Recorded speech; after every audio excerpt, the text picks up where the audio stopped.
D G I S P R کی P T I جلسے اور عمران خان کی ملٹری ٹرائل کے حوالے سے گفتگو تو آپ نے تفصیل میں سن لی۔ انہوں نے دو ٹوک الفاظ میں کہا کہ جلسے کے حوالے سے نہ تو عمران خان سے کسی قسم کی بات ہوئی اور نہ ہی تحریک انصاف کی لیڈرشپ سے اس حوالے سے بات کی گئی۔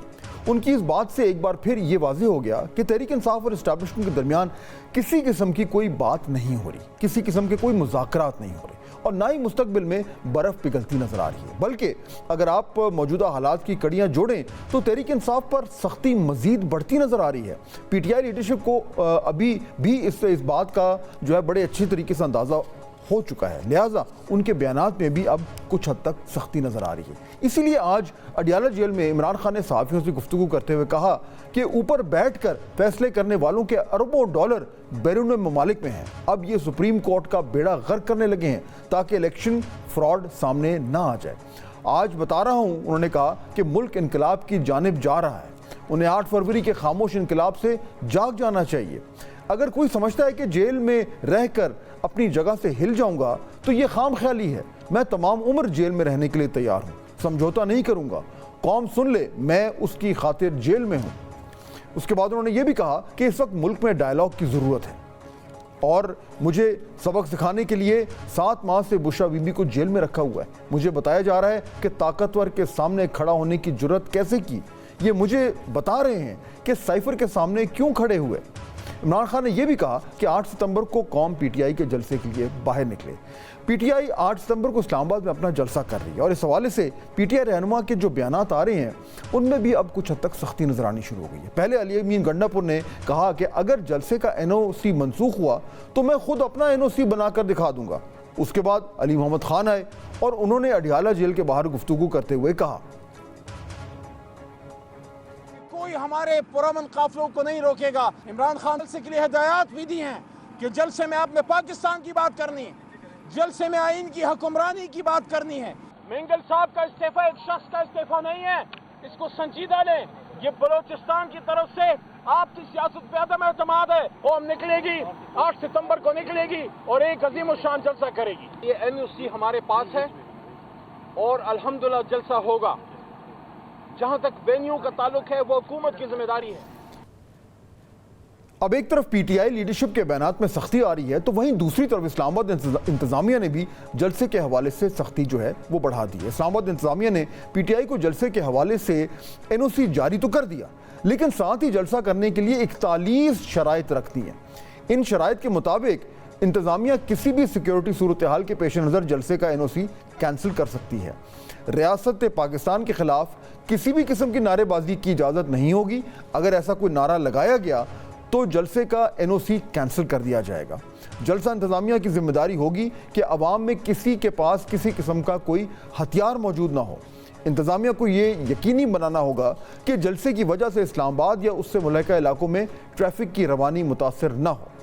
ایک انتہائی دلچسپ شرط یہ ہے جس میں کہا گیا ہے کہ وہ لوگ جن لوگوں نے جلسہ گاہ کے سٹیج پر جانا ہو یا تقریر کرنی ہو ان کی لسٹ بھی کم از کم 12 گھنٹے پہلے اسلام آباد انتظامیہ کو دے دی جائے۔ اب اس میں کچھ ایسے لوگ بھی ہیں جو پولیس کو مطلوب ہیں، جن میں حماد اظہر بھی شامل ہیں، میاں اسلم اقبال بھی شامل ہیں، تو کیا پی ٹی آئی تقریر کرنے والوں کی لسٹ جمع کرائے گی؟ یہ بھی میرے خیال میں دیکھنا بڑا انٹرسٹنگ ہوگا۔ اور کیا پی ٹی آئی اس بار واقعی جلسہ کر پائے گی؟ کیونکہ پہلے ماضی میں دیکھیں تو پی ٹی آئی 6 بار جلسے ملتوی کر چکی ہے۔ بار بار جلسہ ملتوی کرنے کی وجہ سے پی ٹی آئی کے اتحادی بھی ناراض ہوتے رہے ہیں۔ پی ٹی آئی نے جب 22 اگست کا جلسہ ملتوی کیا تو اپوزیشن اتحاد کے سربراہ محمود اچکزئی کو اس حوالے سے آگاہی نہیں کیا گیا تھا اور اس کے بعد انہوں نے الگ سے اجلاس بلایا تھا جس میں پی ٹی آئی کو دعوت نہیں دی تھی۔ جلسہ ملتوی ہونے کے بعد بھی محمود اچکزئی نے اپوزیشن اتحاد کے ہمراہ جلسہ گاہ کا دورہ کیا تھا۔ جلسہ ملتوی کرنے کی وجہ سے پی ٹی آئی کارکنان جو کہ مختلف شہروں سے آئے تھے وہ بھی مایوس لوٹ گئے تھے اور کچھ نے تو قیادت پر غصے کا بھی اظہار کیا تھا۔ پی ٹی آئی کی یہ کنفیوژن اس بار بھی برقرار رہے گی یا اس میں کچھ ہمیں تبدیلی دیکھنے کو ملے گی؟ اس معاملے پر ہم بات کریں گے۔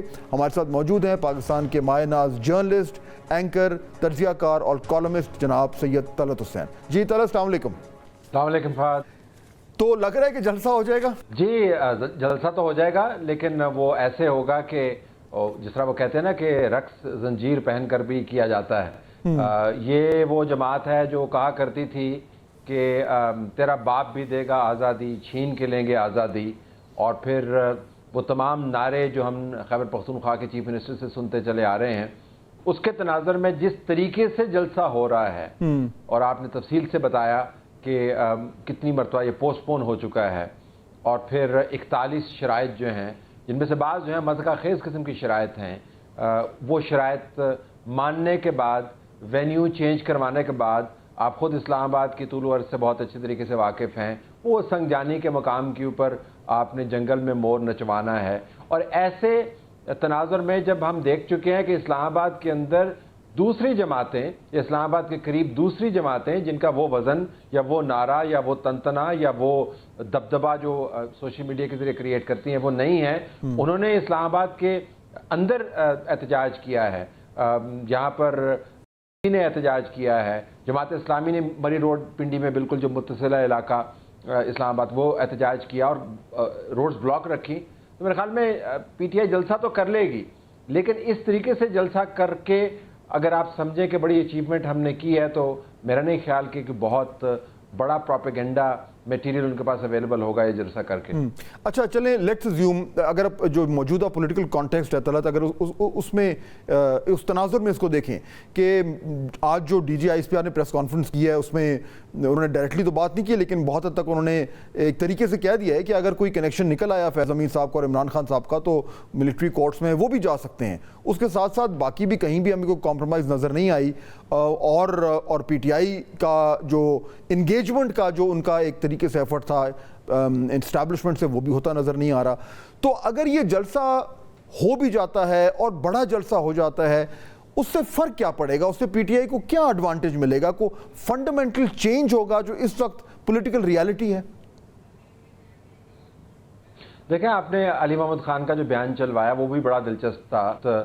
بلند آواز سے انہوں نے اس قسم کے جلسے کی خوشخبری کو دوبارہ سے اس کا اعلان کیا، لیکن ساتھ انہوں نے یہ بھی بتا دیا کہ عمران خان نے کیا کہا ہے کہ اس جلسے میں کیا بات ہوگی. کیا بات ہوگی؟ پاکستان کی بات ہوگی، ان کا پہلا جملہ تھا. کیا بات ہوگی؟ آئین اور قانون کی بات ہوگی.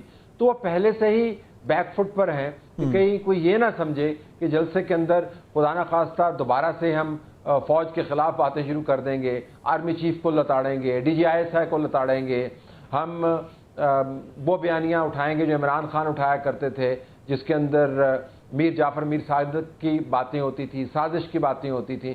تو میرے خیال میں یہ بہت ہی ایک صاف ستھرا قسم کا جلسہ کرنے کی کوشش کر رہے ہیں. آپ نے نمبرز کا ذکر کیا تھا، یہ بڑا سگنیفیکنٹ ہوگا کہ نمبرز کتنے ہیں. ظاہر ہے آپ کو پتا ہے کہ یہ ایک سپیریئر میتھس ہوتا ہے، جو جلسہ کروا رہا ہوتا ہے اس کے تو نمبر کبھی کم ہوتے ہی نہیں ہیں، اور جو جلسے پہ تنقید کر رہا ہوتا ہے اس کے نمبر کبھی پورے نہیں ہوتے.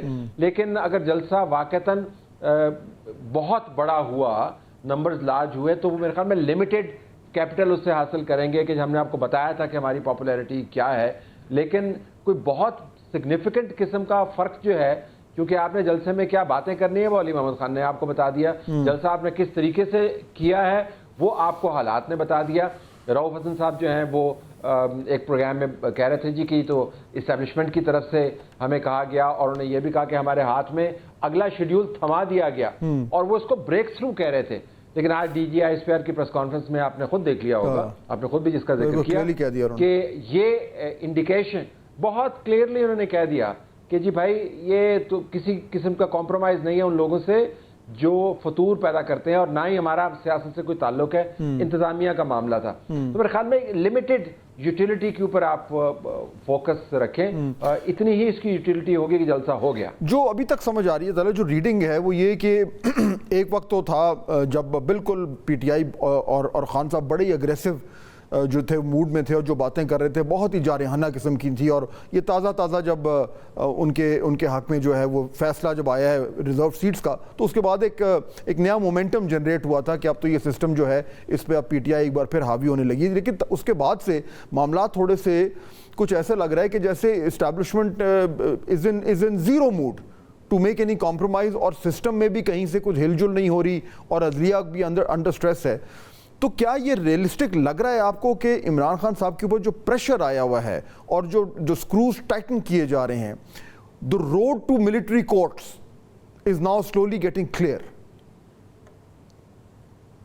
میرے خیال میں بہت جلدی کلیئر ہو رہا ہے فہد. وہ جو تھا ابہام کہ جی پہلے جنرل فیض جیسے بندے گرفتار ہوں گے نہیں ہوں گے وہ دور ہو گیا.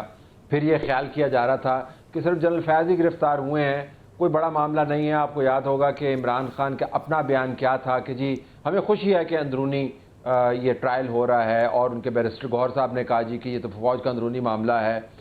پھر یکدم ان کو احساس ہوا کہ یہ کافی سنجیدہ معاملہ ہے. تو جب یہ حقائق سنک ان کرنے شروع کیے تو پھر پینک بٹن پش ہونے شروع ہو گئے. پھر اسلام آباد کے اندر پٹیشن بھی چلی گئی, اس سے پہلے لاہور ہائی کورٹ گئی. وہ پٹیشن کے اندر اتنے سکم تھے کہ اس کے اوپر اعتراضات لگ گئے. پھر عمران خان نے یہ خود کہنا شروع کر دیا کہ وہ وعدہ معاف گواہ بن جائیں گے. اور پھر آج کا جو ان کا بیان ہے کہ جی ان لوگوں کے اربوں روپے جو ہیں وہ باہر پڑے ہوئے ہیں. وہ عمران خان جیل کے اندر شدید دباؤ میں ہیں. اب پرابلم یہ ہوتا ہے کہ جب آپ شدید دباؤ میں ہوتے ہیں تو آپ کا خیال یہ ہوتا ہے کہ جو جیل سے باہر ہیں آپ کے انٹرسٹ, سیاسی جماعت ہے آپ کی سیکنڈ ٹیئر قیادت ہے, آپ کے لائرز ہیں, آپ کے ورکرز ہیں, وہ بھی یہ پریشر فیل کریں.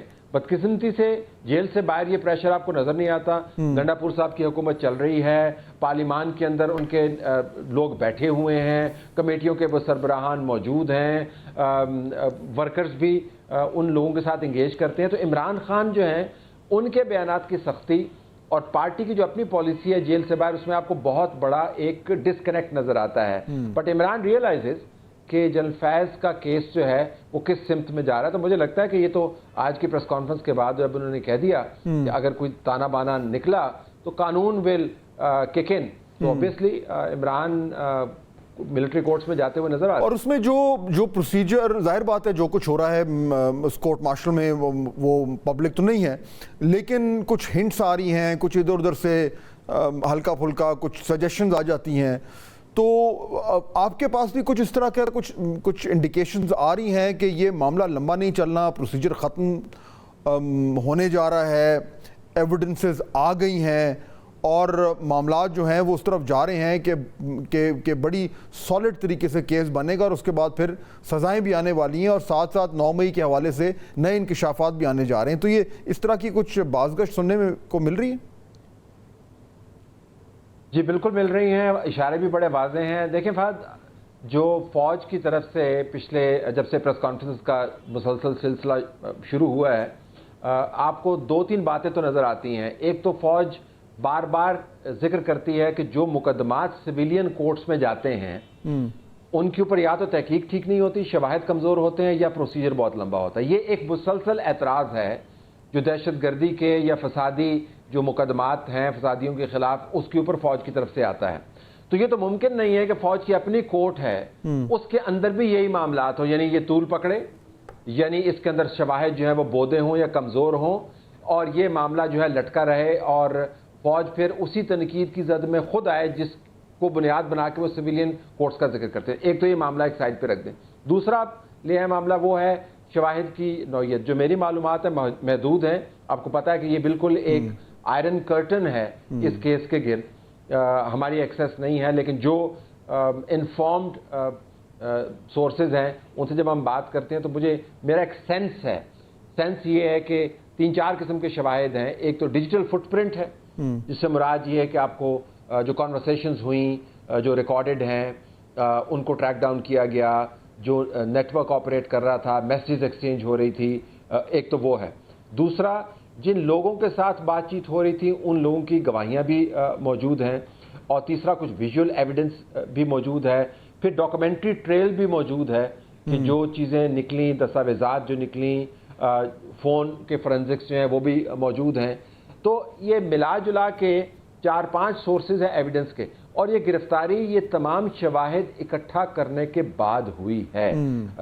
یہ اب پروسیکیوشن کے عمل میں سے گزر رہے ہیں. اگر کسی کا خیال ہے, عموماً آپ نے دیکھا ہوگا کہ جب عام کورٹ سے مقدمے چلتے ہیں تو دوران مقدمہ ہی پھر مزید شواہد کی بات آتی ہے, پھر رپورٹس کی بات آتی ہے. This isn't the case here, you know evidence is open and shut, اور میرے خیال میں یہ معاملہ طول نہیں پکڑے گا. طلعت حسین بہت شکریہ، آپ ہم جوائن کر رہے تھے اپنے تجزیے سے جو ہے وہ اور انفارمیشن کے ساتھ جو ہے وہ یہ بتا رہے تھے کہ معاملات یہ لمبے نہیں چلیں گے، اور ہم بھی یہی کافی دن سے بات کر رہے ہیں کہ یہ جو اگلے چند ہفتے ہیں یہ بہت ہی امپورٹنٹ ہے، کیونکہ ایک تو ظاہر بات ہے عدلیہ کے حوالے سے جو معاملات آگے بڑھ رہے ہیں اور جو جوڈیشل پیکج کی بات ہو رہی ہے وہ دیکھتے کیا ہوتا ہے، لیکن اس کی جو کٹ آف ڈیٹ ہے وہ تو ہمارے سامنے ہے 25 اکتوبر ہے، لیکن یہی وہ پیریڈ ہے جس میں عین ممکن ہے کہ فیض حمید صاحب کا جو کورٹ مارشل ہے اس کے حوالے سے بھی کچھ انفارمیشن آنی شروع ہو جائے، کچھ کنکلوژن کی طرف وہ بڑھنا شروع ہو جائے، اور اس کے بعد ایک دم جو ہے وہ ڈیولپمنٹس بڑی تیز ہو جائیں گی، تو بڑے ہی کانسیکوینشل قسم کے ٹائمز ہیں، اور اس میں پرسوں پی ٹی آئی کا جلسہ ہے، امید یہی کر سکتے ہیں کہ امن و امان سے سب کچھ ہو جائے اور کوئی انٹوورڈ انسیڈنٹ نہ ہو۔